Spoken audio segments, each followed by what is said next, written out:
Padre amado que estás en el cielo, venimos delante de ti humillados, Señor, gozoso primeramente de estar en tu casa, Señor, pero también humillados de saber que tú estás entre nosotros. Padre, es un privilegio cada semana, Señor, venir aquí y poder alabar a tu nombre y glorificarte, Señor, pero también sentarnos bajo tu enseñanza de la palabra. Padre, en esa noche quiero pedirte para que tú nos dirijas, Señor, como siempre, que seas tú, Señor, que habla a nuestro corazón, y que tu palabra, Señor, pueda ser evidenciada y pueda ser clara ante nuestros ojos, y podamos ver, Señor, las verdades que tú nos quieres enseñar en esta noche. Padre, concédenos la gracia necesaria, especialmente a mí, para poder presentar, Señor, esas verdades. Gracias, Señor, te damos infinitamente por ese tiempo, porque podemos hacerlo. Dirígenos, Señor, guíanos, pero sobre todo también glorifica tu nombre. Y mira que es en el santo nombre de tu Hijo Jesús que te lo pedimos. Amén. Pueden sentarse. Quisiera comenzar con una historia que posiblemente hayan escuchado, posiblemente no, pero la primera vez que yo la escuché fue de gran bendición para mí. Y dice así: había una vez un niño con un mal carácter. Su padre le dio un saco de clavos y le dijo que clavara uno en la cerca del jardín cada vez que perdiera la paciencia o se enfadara con alguien. El primer día el niño clavó 37 clavos, pero durante las siguientes semanas se esforzó en controlarse y día a día la cantidad de clavos que debía clavar disminuyó. Había descubierto que era más fácil controlarse que clavar clavos. Finalmente llegó un día en el que ya no necesitó clavar más clavos y satisfecho fue a ver a su padre para decírselo. Su padre lo felicitó, pero le pidió que, a partir de este momento, quitara un clavo de la verja de la fensa por cada día que no perdiera la paciencia. Los días pasaron y finalmente el niño pudo decir a su padre que los había quitado todos. El padre llevó al niño hasta la cerca y le dijo: hijo mío, te has comportado muy bien, pero mira todos los agujeros que han quedado. Esta cerca ya nunca será como antes. Lo mismo ocurre con las personas. Cuando discutes con alguien y le dices palabras ofensivas, le dejas una herida como esta.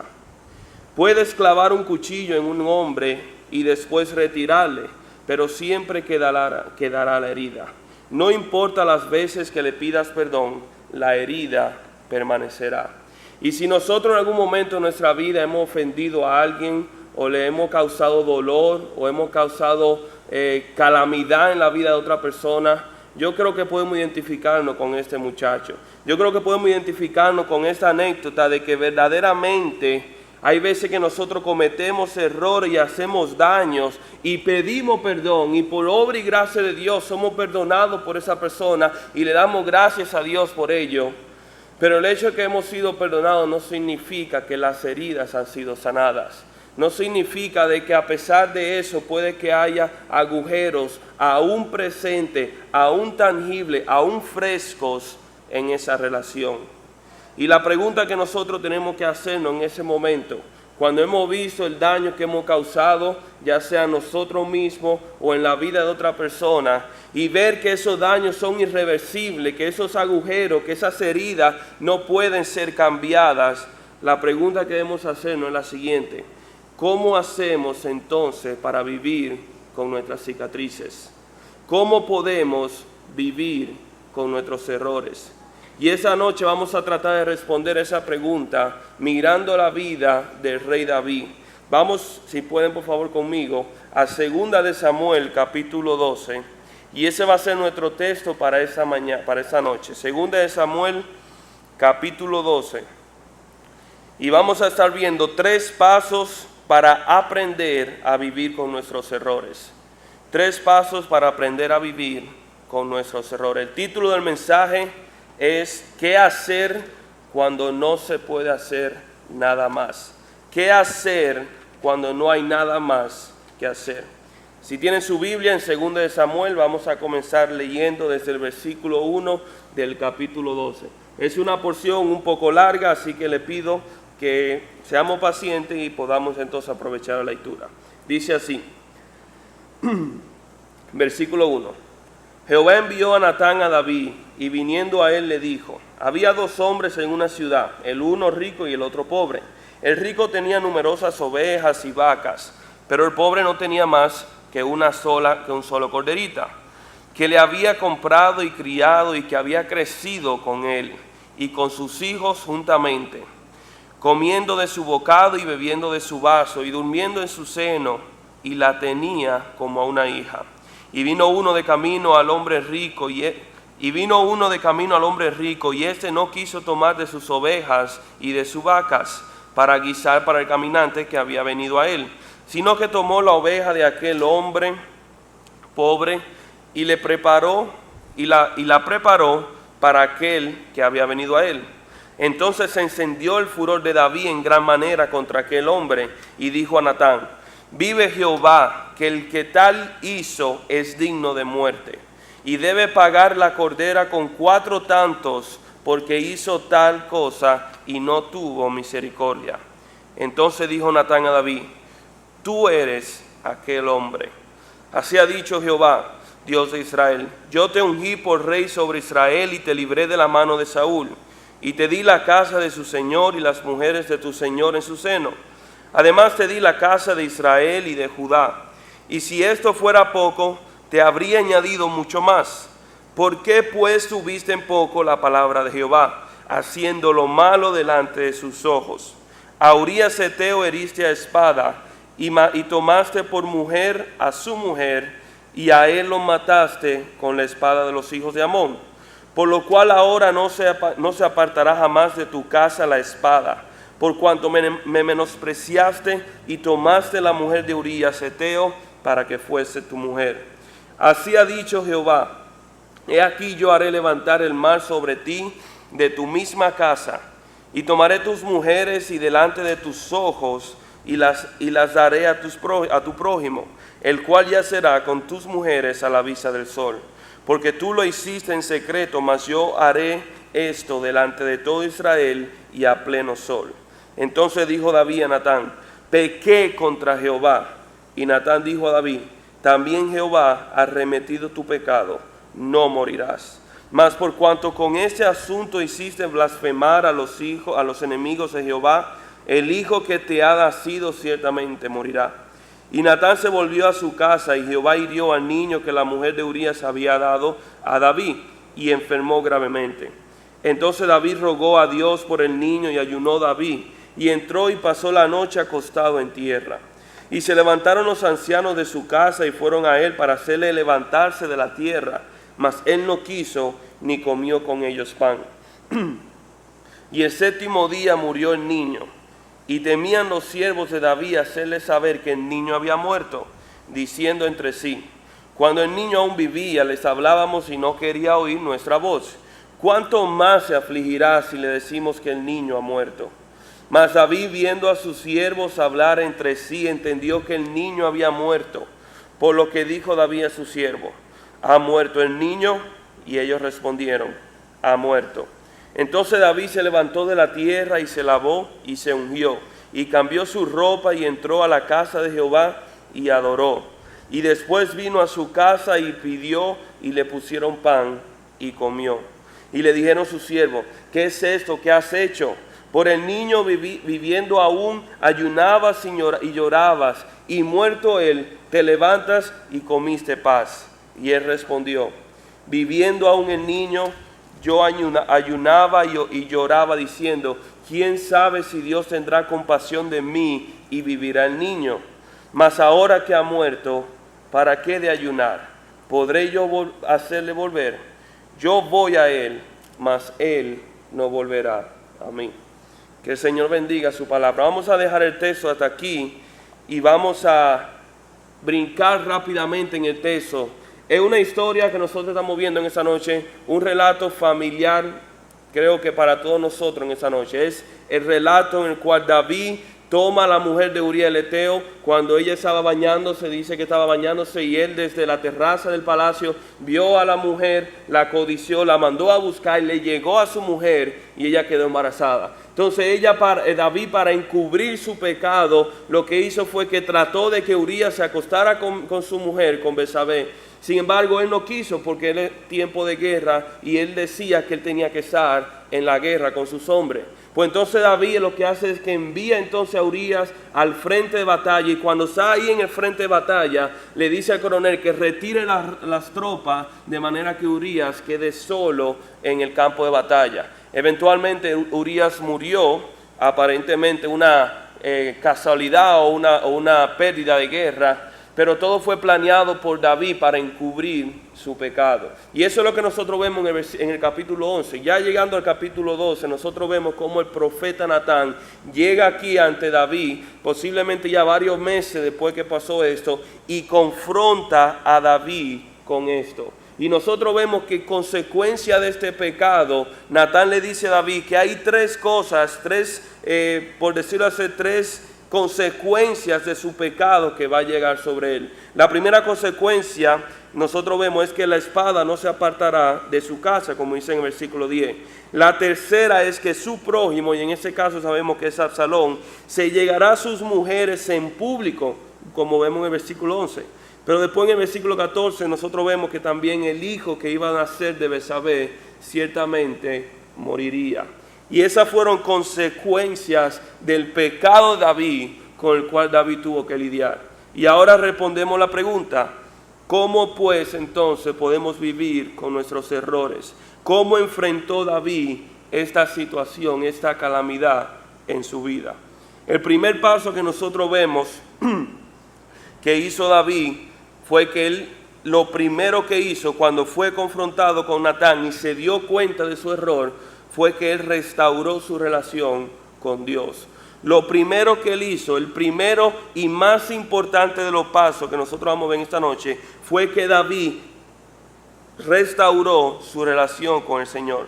Es interesante, cuando vino Natán y le hace la anécdota, esa anécdota o esa parábola enciende el furor de David. David se enoja contra tal persona y dice: esa persona es digna de muerte. Sin embargo, Natán se dirige y dice: David, tú eres esa persona. Tú eres quien hiciste tal crimen y tal pecado. David había recibido todo de parte de Dios. Él había recibido poder, él había recibido el reino, había recibido protección, había recibido mujeres. Sin embargo, esto no fue suficiente para David. Y su codicia lo llevó a pecar, cometiendo así adulterio y también asesinato contra Urías el Eteo. Usando la parábola del rico que le tomó usando la parábola del rico que le tomó la corderita al pobre, Natán pudo abrirle los ojos a David ante su horrendo pecado. ¿Y cuál fue la respuesta de David ante esto? No fue tratar de justificar sus hechos, no fue tratar de buscar una excusa o de desviar su culpa de manera que fuera justificable lo que él hizo o que él no estaba pensando en su mente. No, simplemente él admitió su error. David abiertamente confiesa su culpa y su pecado, como vemos en el versículo 13. Pero no solamente eso, sino que nosotros vemos también que haciendo eso, David reconoce que la persona contra quien él pecó fue el Señor. El versículo 13 dice así: entonces dijo David a Natán: pequé contra Jehová. Y esta frasecita, aunque aparentemente es corta, tiene gran enseñanza y gran verdad. Ciertamente David había pecado contra Urías, y ciertamente David había pecado contra Betsabé. Pero por encima de ello, por encima de Urías y por encima de Betsabé, la persona contra quien David había pecado, la persona principal a la cual David había ofendido, era Dios. Y David sabía esto muy bien. David quebrantó la ley de Jehová al adulterar con Betsabé y matar a Urías. Como dice en el versículo 9, dice: tuviste en poco la palabra de Jehová. Dios había establecido en Éxodo 20, cuando nos da los 10 mandamientos al pueblo de Israel, le estaba diciendo en el versículo 7 que no pueden adulterar. Y en el versículo 6 le dice: no matarás. O sea, esto era claro para David. Esto era claro para cualquier israelita, que era la ley de Jehová. Y David, cuando pecó, cuando infringió aquí, él quebrantó la ley de Jehová. No la ley de Urías, no la ley de Betsabé, sino la ley de Jehová. Como consecuencia de esto, murió Urías. Y no sé si aquí ven la imagen. El pecado de David no mató,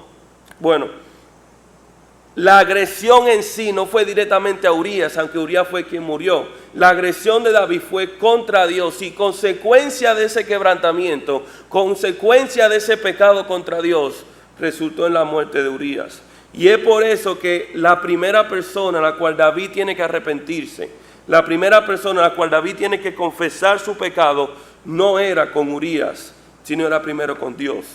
De hecho, si nosotros vemos más adelante, nosotros vemos que David trató de primero y ante todo restaurar su relación con el Señor. ¿Y cómo él hizo esto? Sencillo. ¿Cómo entonces podemos restaurar la relación con Dios? Primero, la palabra restaurar significa reparar, renovar o volver a poner algo en el estado o estimación que antes tenía. En otras palabras, es volver a poner la relación como estaba antes de que ocurriera la falta. Y aquí hay un versículo que tenemos que notar, el cual es muy importante, y ese es en 1 de Juan capítulo 1 versículo 9, y dice así: si confesamos nuestros pecados, Él es fiel y justo para perdonar nuestro pecado y limpiarnos de toda maldad. Y eso fue exactamente lo que hizo David. David vino ante el Señor y confesó su pecado. No guardó nada, no ocultó nada, sino que vino sinceramente y quebrantado delante del Señor. No tenemos tiempo de verlo, pero si vemos el capítulo 51 del libro de Salmos, ese capítulo 51 fue escrito por David. Y el contexto de ese capítulo es precisamente esto, o sea, David confesando ante Jehová el pecado que él había cometido contra Dios y contra Jehová. David derrama su corazón en arrepentimiento en ese capítulo, en este salmo. Él admite su culpa y él apela a la misericordia de Dios. Y aquí nosotros vemos un proceso. ¿Cuál es? Para que haya restauración es necesario que haya perdón. Pero para que haya perdón es necesario que haya confesión. Y eso fue lo que hizo David. La restauración es el resultado del perdón concebido en la confesión.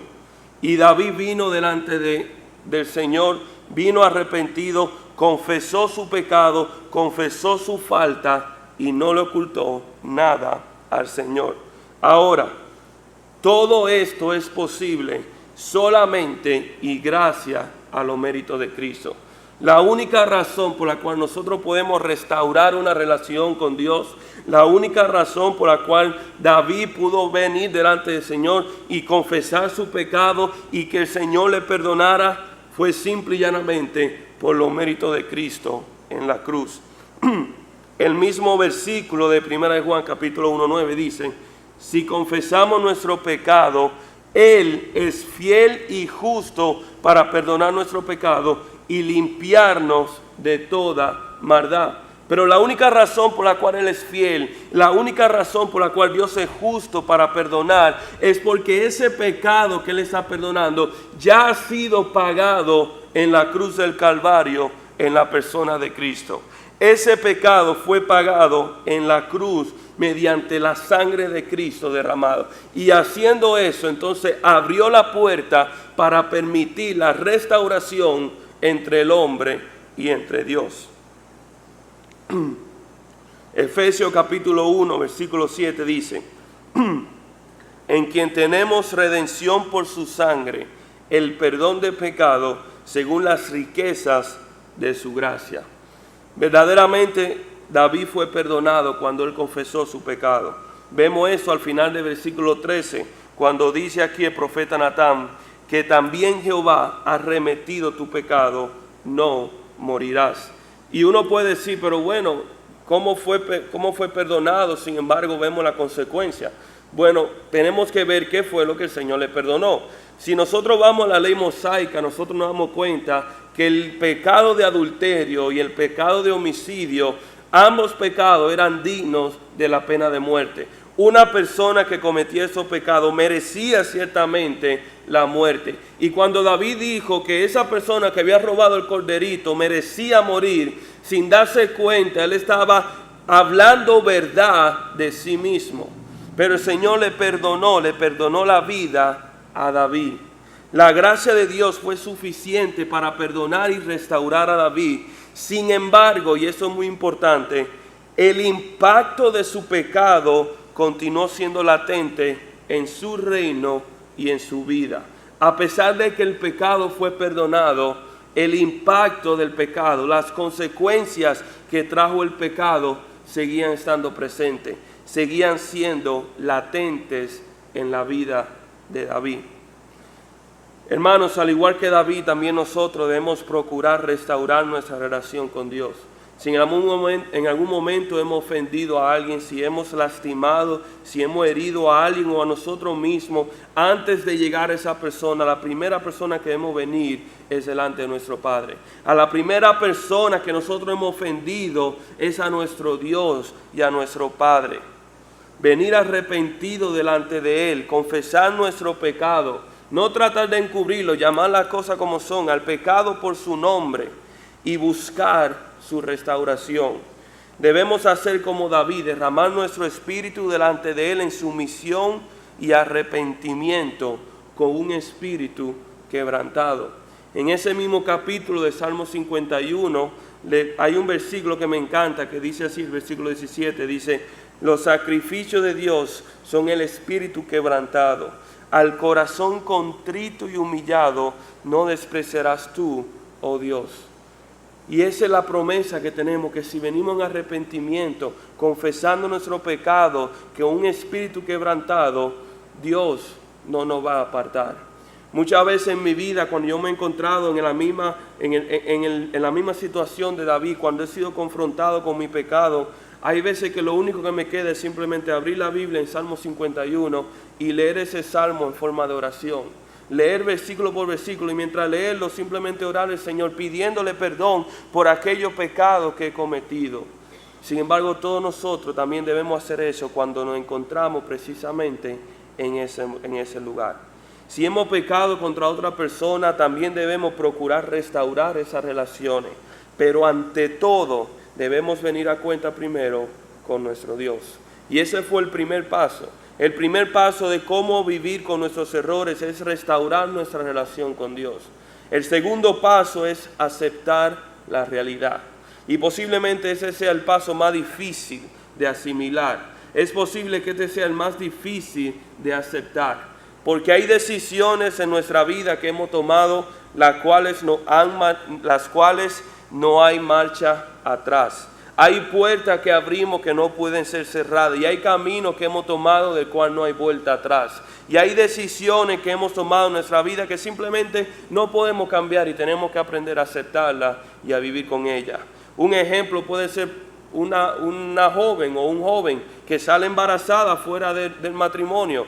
Puede buscar perdón, puede buscar restauración, pero eso no cambia de que ya hay una criatura involucrada y por siempre van a tener que vivir con esa criatura y con esa consecuencia. Un joven que pierde su virginidad de una forma desenfrenada puede ser una negligencia de una persona que le cueste la vida a un tercero o a otra persona. Puede ser un divorcio. Nosotros podemos durar la noche entera enumerando errores que nosotros hemos cometido, el cual vamos a vivir esos errores y vamos a vivir, las consecuencias durante todo el resto de nuestra vida.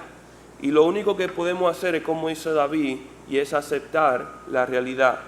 Hay cicatrices que debemos entender que nunca se irán, sin embargo tenemos que aprender a vivir con ellas. David aceptó su realidad. Número uno, nosotros vemos que él primero trató de deshacer el daño que él había hecho. Cuando fue confrontado por Natán y cuando Natán le emite el juicio diciéndole que esa criatura que había de nacer ciertamente iba a morir, ¿qué fue lo que hizo David? De una vez fue a su habitación, se postró en el piso, dice aquí que ayunó, se postró en tierra y derramó su alma delante del Señor, apelando a la misericordia de Dios, rogándole por el alma, por la vida de ese joven. Y cuando uno lee esos versículos, es inevitable pensar en esa imagen. Pensar en David entrando posiblemente en su habitación, llorando, orando, clamando al Señor, apelando a su misericordia, sabiendo que lo único que puede hacer es que el Señor escuche su oración y tenga compasión de él y pueda concederle ese único deseo de preservar la vida de ese niño. Sin embargo, nosotros hemos visto cómo la historia sigue y nosotros vemos que después de 7 días el niño murió. Se cumplió la palabra de Dios, se cumplió la palabra del profeta Natán y ese niño a los 7 días murió. A pesar de la oración y a pesar del cilicio y del duelo de David, esa criatura murió. Y los siervos cuando vieron este escenario, dice aquí que ellos tuvieron miedo de dar la noticia a David. Ellos no quisieron decirle a David porque ellos decían, si David ha estado de esta forma en estos últimos días, que ni quiere comer, ni quiere levantarse, ni quiere hacer nada, si nosotros le decimos que el niño ha muerto, él va a empeorar, o sea, su estado va a empeorar hasta el punto que él mismo pueda hacerse daño. Pero David dice aquí el texto que cuando él vio esa conmoción entre sus siervos, me imagino que él vio por una esquinita ellos conversando, ahí él se dio cuenta y le preguntó, ¿ha muerto el niño? Y verdaderamente le dijeron, el niño ha muerto. Sin embargo, la reacción de David tomó a todo el mundo por sorpresa. La actitud de David, la forma en la cual David aceptó la muerte de su hijo, dejó a todo el mundo atónico. De hecho, al descubrir de que su hijo había muerto, ¿qué fue lo que hizo David? David se levantó de la tierra, se lavó, se ungió, cambió su ropa y adoró en la casa de Dios. Y volvido de la casa del Señor, dice que se sentó y comió. Un comportamiento completamente diferente a la cultura de aquel entonces. En aquel entonces, si tú perdías un ser querido, la costumbre era que tú tenías que hacer duelo y luto por 2 y 3 días. Simplemente así, o sea, vestido diferente, haciendo luto. Pero aquí vemos que el luto lo hizo David, parece que anteriormente. Y cuando ven los siervos dicen, pero ven acá, o sea, este no es el David que nosotros vimos hace 5 días. Y cuestionaron a David diciéndole, pero ¿qué tú estás haciendo? ¿Por qué tú no estás en luto por la muerte de tu hijo? Sin embargo, David había aceptado su realidad. David había aceptado la muerte de su hijo. David no podía volver al hijo. Como dice en el versículo 22 y en el versículo 23. Él dice, ¿acaso podré yo hacerle volver? ¿Acaso podré yo hacerle venir de vuelta a mí? Yo voy a él, verdaderamente yo voy a él algún día, mas él no volverá a mí. David aceptó la irrevocabilidad de la muerte. Simplemente no se puede cambiar. Está hecho y no hay nada que se pueda hacer. David entendió que la vida de su hijo había llegado a su fin. Sin embargo, él también entendió de que su vida tenía que seguir. Él entendió que él estaba que él estaba vivo y por ende debía continuar su vida. Hay una oración muy famosa que un fragmento de esa oración dice así. Dice, Dios, concédeme la serenidad para aceptar las cosas que no puedo cambiar, valor para cambiar aquellas cosas que puedo y sabiduría para saber cuál es cuál. Y verdaderamente eso fue lo que hizo David. David tenía 2 opciones, o aceptar la muerte de su hijo y seguir adelante, o habitar en el pasado y pensar en lo que pudo haber sido si él hubiera actuado de una forma diferente. Pero esa actitud de David fue completamente distinta a lo que esperaban los siervos. Es interesante no solamente eso, también ver la actitud que tuvo David con respecto a Dios. David al ver la muerte de su hijo, no se enojó contra Dios, no se airó contra Dios o creó rencor en su corazón. A lo mejor él pudo haber pensado, ¿por qué Dios no lo salvó? ¿Por qué Dios no escuchó mi oración? ¿O por qué Dios fue injusto al pagar mi culpa en la vida de ese niño? No, David lo que hizo simplemente dice que entró a la casa de Jehová y adoró. Y eso demuestra que a pesar de esto, David mostró sumisión a Jehová y demostró fe en Dios. Hermanos, si en algún momento nosotros nos encontramos en el mismo ámbito o en la misma situación de David, yo no sé si alguno de ustedes puede estar pasando por eso en esta noche y no quisiera ser apático o insensible ante su situación. Pero muchas veces nosotros tenemos también que hacer como David. Muchas veces nosotros simplemente tenemos que levantarnos del suelo, lavarnos, comer, adorar a Jehová y seguir adelante. Satanás usa la culpabilidad en los creyentes para mantenernos alejados del llamado que tenemos cada uno como hijo de Dios. Satanás utiliza la culpa, preguntas como que ¿por qué? ¿O qué hubiera pasado si? ¿O si hubiera sabido qué? ¿O si tan solo pudiera? Y esa pregunta nos agobian y nos traen conflicto y nos traen pesar en nuestro corazón. Sin embargo, debemos aceptar nuestra realidad y orar para que Cristo pueda ser magnificado, que Cristo pueda ser exaltado a través de nuestras circunstancias. Que Dios pueda mostrar su poder a través de mis cicatrices y de mis errores. Y que donde abundó el pecado, que sobreabunde la gracia de Dios. Y eso es algo sumamente necesario si queremos aprender a vivir con nuestros errores. Ya nosotros vimos que tenemos, número uno, que restaurar nuestra relación con Dios. Número dos, tenemos que aceptar la realidad. Pero número tres, también tenemos que confiar en la soberanía de Dios. Y eso lo vemos más adelante. Verdaderamente el hombre es responsable por sus actos. Nosotros vemos innumerables versículos en las Escrituras que dice que nosotros como seres humanos somos responsables por lo que nosotros hacemos. Sin embargo, nuestros actos y nuestros hechos no escapan de la soberanía de Dios, no escapan del plan perfecto que Dios tiene para nosotros. Salmo 139, capítulo 4 dice, pues aún no está la palabra en mi lengua y he aquí, oh Jehová, ya tú la sabes toda. Y David conocía esto muy bien. David conocía la soberanía de Dios en gran manera. De hecho, dice aquí que aún en nuestro pecado, a pesar de nuestra falta, Dios tiene un plan para nosotros.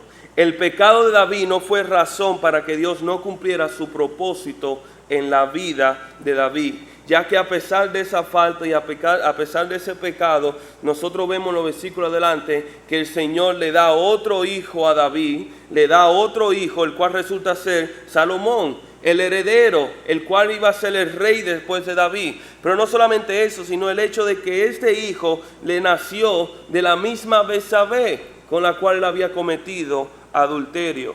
Y no es que esto justifique las acciones de David, porque verdaderamente no lo justifican, pero aquí vemos cómo se cumplen verdaderamente las palabras de Romanos capítulo 5, versículo 20, cuando dice que más cuando abundó el pecado, sobreabundó la gracia. Y he aquí la soberanía de Dios en que a pesar del error de David, a pesar de la falta de David, Dios aún así tenía un plan. Dios tiene un plan y mantuvo su plan perfecto. David confió que Dios sería su socorro en medio de la dificultad. Es interesante que el Salmo 132 es otro salmo que el contexto de este salmo es precisamente ese capítulo que vemos ahora. Mira lo que dice David en el Salmo 32, versículo 7, dice: tú eres mi refugio y me guardarás de la angustia, con cánticos de liberación me rodearás. Y eso es David clamándoselo a Dios. David le está diciendo a Dios: tú eres mi refugio, tú eres mi fortaleza, tú me guardas en medio de la angustia. A pesar de que David estaba sufriendo la consecuencia de su pecado, Dios en su bondad y en su misericordia sustentó a David en medio de esa dificultad. A pesar de que fue el pecado de David que lo llevó a esta situación, aún así Dios fue fiel con David, de que lo ayudó a soportar la culpa de su propio pecado y la consecuencia del mismo. De hecho, nosotros vemos este ejemplo muy claramente en el pueblo de Israel. Si nosotros recordamos la historia de Israel, nosotros vemos que cuando ellos llegaron a la tierra prometida, ellos no quisieron tomarla, sino que duraron 40 días debatiendo si entraban o no a tomar la tierra. Verdaderamente el Señor le castigó su incredulidad y le dijo que por cada día que ellos no duraron, cada día que ellos desperdiciaron, iban a deambular un año en el desierto. Y por 40 años el pueblo de Israel deambuló en el desierto hasta que toda esa generación, dice la Biblia, murió. La razón por la cual de Israel estuvo esos 40 años en el desierto fue por culpa de su incredulidad. Sin embargo, ¿quién lo sustentó en el desierto? Fue Jehová. Jehová le guió con una columna de humo durante el día y de fuego en la noche.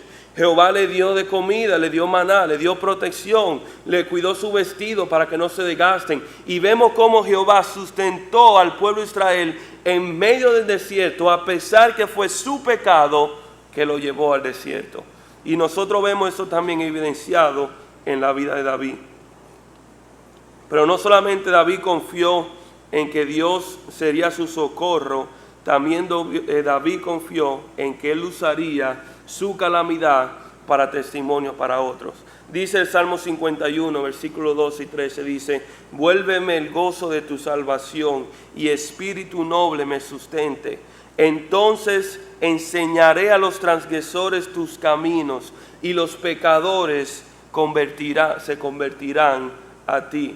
David le pide a Dios que a pesar de su pecado, a pesar de su falta, a pesar de su error, que le permita poder testificar el nombre de Dios, que le permita poder proclamar a todos el camino de Dios, la justicia de Dios, de que mírenme a mí, yo soy un ejemplo vivo de la justicia del Señor, miren cómo yo estoy pagando la culpa de mis pecados. En otras palabras, David está diciendo que mi vida, que mi error puede ser una evidencia para la gloria de Dios, pero también puede ser testimonio a otras personas.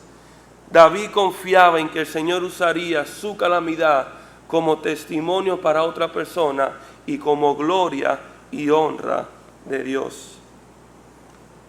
Hermanos, si algún momento nosotros nos vemos en la situación de David, que tenemos que vivir con nuestros errores, si tenemos que saber qué hacer cuando no sabemos qué hacer, debemos confiar en la soberanía de Dios. Debemos confiar en que Dios es fiel para restaurarnos. Confiar en que aunque estemos metidos en eso por culpa nuestra, aún así Dios es fiel para caminarnos y para dirigirnos en medio de nuestro castigo.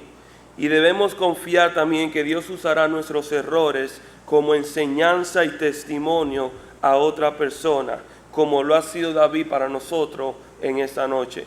De hecho, 2 Corintios capítulo 1 dice: bendito sea el Dios y el Padre de nuestro Señor Jesucristo, Padre de misericordia y Dios de toda consolación, el cual nos consuela en todas nuestras tribulaciones, para que podamos también nosotros consolar a los que están en cualquier tribulación, por medio de la consolación con que somos consolados por Dios. No hay dolor, no hay lágrima o angustia que no podamos traer delante de Dios y que Dios la use para gloria y honra suya.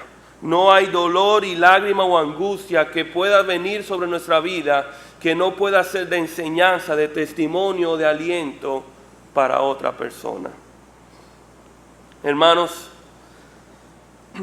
le tengo que confesar que no es un mensaje fácil. No es un sermón fácil de predicar, el cual uno no quisiera nunca tener que hacerlo. Pero la realidad es que todos somos pecadores, todos somos débiles, y en algún momento u otro nosotros nos vamos a encontrar en esta situación de David. Y cuando eso suceda, tenemos que saber qué dice Dios en su palabra al respecto. Tenemos que saber cómo nosotros como cristianos podemos atacar esta situación y aprender a vivir con nuestros errores. Para aquellos que hemos pasado el punto de no regreso, que nos hemos sentido identificados con David en esa noche, hermanos, queremos decirle que hay esperanza, hay gozo y hay sanación, pero solamente en Dios. ¿Qué hacer cuando no hay nada que hacer? Número 1, restaurar nuestra relación con Dios y también buscar a aquellos a quienes nosotros también hemos lastimado. Número 2, aceptar nuestra realidad y seguir adelante, no dedicarle tiempo a la culpabilidad, no dedicarle tiempo o darle lugar a Satanás. Y tercero, confiar en la soberanía de Dios. Confiar en que Dios tiene un plan perfecto y a pesar de nuestro pecado nosotros no tomamos a Dios por sorpresa. Y que Dios es soberano, número 1, para caminarnos en medio de nuestras dificultades y número 2, para usar nuestros errores como testimonio para otras personas. Amén. Amén. Vamos a orar y vamos a pedirle al Señor que nos concluya en ese tiempo de su palabra. Padre amado que estás en el cielo, venimos delante de ti, Señor, humillados y pidiéndote, Señor, que ojalá nunca tengamos que poner en práctica esos principios. Sin embargo, Señor, sabemos que estamos inclinados al pecado, estamos inclinados a desobedecerte. Y a pesar de que siempre podemos encontrar perdón en ti, Señor, a pesar de que siempre podemos encontrar restauración, tenemos que aprender a vivir con las consecuencias de nuestro pecado. Padre, concédenos la gracia, concédenos la sabiduría, concédenos, Señor, la oportunidad de poder hacerlo en una forma que te honre y que te glorifique. Que podamos, Señor, tomar esa experiencia y usarla para gloria y honra de tu nombre. Y que en nuestras debilidades, Señor, tu poder, tu nombre pueda ser manifiesto y exaltado. Padre, queremos pedirte perdón si en algo te hemos fallado y pedirte, Señor, que tú sigas obrando en medio de nosotros. Gracias por esta noche, gracias por este servicio y gracias por la oportunidad que tú nos concedes de venir aquí, Señor, a aprender de tu palabra y también adorar a tu nombre. Gracias, Señor, te lo pedimos inmensamente en el santo nombre de tu Jesús. Amén. Que el Señor le bendiga, hermanos.